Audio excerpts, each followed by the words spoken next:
Greetings, I'm Nathaniel, and today I want to talk to you about something that has been bothering me with the generic fantasy elves and how their societies work. This problem extends beyond elves specifically, but for my mind, elves is the place where I'm wondering it the most, and that is how they get their food. In generic fantasy, elves are portrayed as people living in the forests, like the Mirkwood elf or the elves in Lothlorien in their tree houses. And that's a cool aesthetic. I like it. But forests are not the easiest place to get food. Don't get me wrong, smaller bodies of people can easily get food from the forest. There are clearings where you could plant a small field of grain and you can gather like fallen acorns and other nuts and eat them or grind them up into a flour.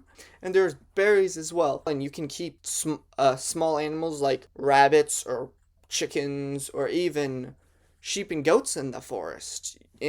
Or you could just go hunting. There are plenty of animals to hunt in the forest, and you can use your imagination. There are plenty of ways for an adventurer party to get food in the forest, or even a small society of forest people. But it's a different thing from 5, 10, even 50 people to get food in the forest, and the thousands of people that would be in the equivalent of like a human town. It would require a lot more resources, and the forest isn't exactly the optimal place to get large volumes of food.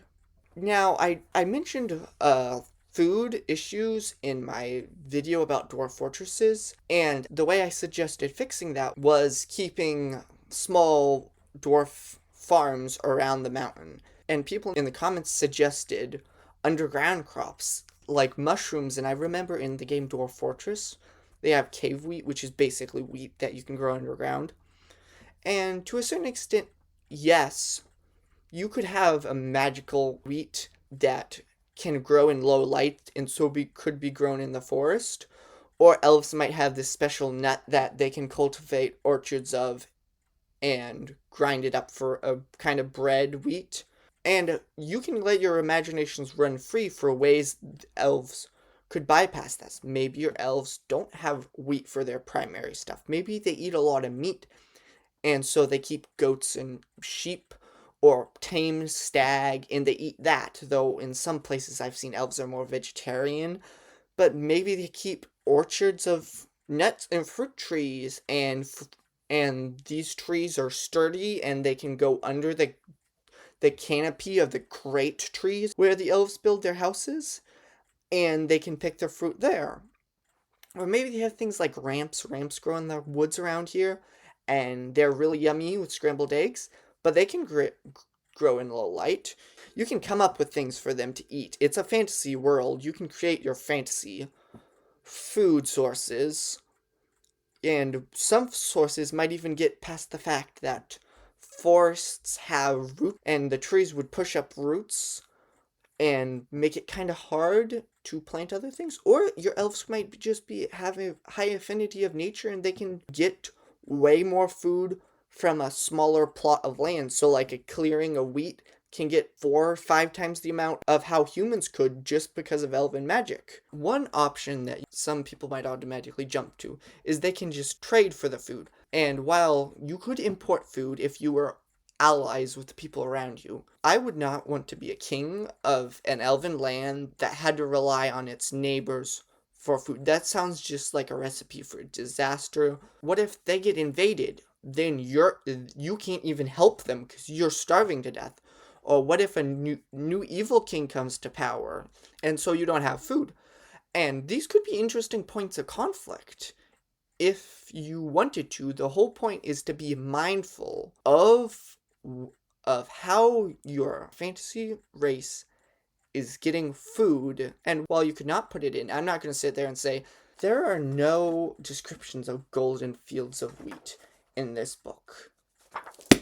I cannot read this. It is breaking my immersion. That's just ridiculous. And if you have a problem like that, you need to just let it go a little bit more. But the way your kingdom gets its food can also be a very interesting point of conflict. Maybe the orcs are raiding the elves' food supplies instead of actually going for the elves themselves. Or maybe there's a famine or the Dark Lord is canceling out their magic. All these things could make really fun stories. Maybe not novel length stories, but it's still cool stories. This is just a thing to keep in mind. And not just in elves, but dwarfs and humans. Food is important, and especially if a civilization is going to become especially powerful, they are going to need some way to get food. I mean, I'm not sure I'd be able to study all the ancient arts of magic if my stomach was rumbling all the time. If you know what I mean. Anyway, I hope you like this video on food and fantasy civilizations. I had a lot of fun in my dwarven video reading how everybody did their dwarfs a little differently. And have you thought about this in your fantasy race? It doesn't have with your fantasy kingdom or race. It doesn't have to be with elves specifically. It could be with anything. So let me know because I had a lot of fun reading them, and I came up with a lot of cool other ideas by reading people's ideas. Anyway, thank you for watching, and I will see you in the next video. Bye.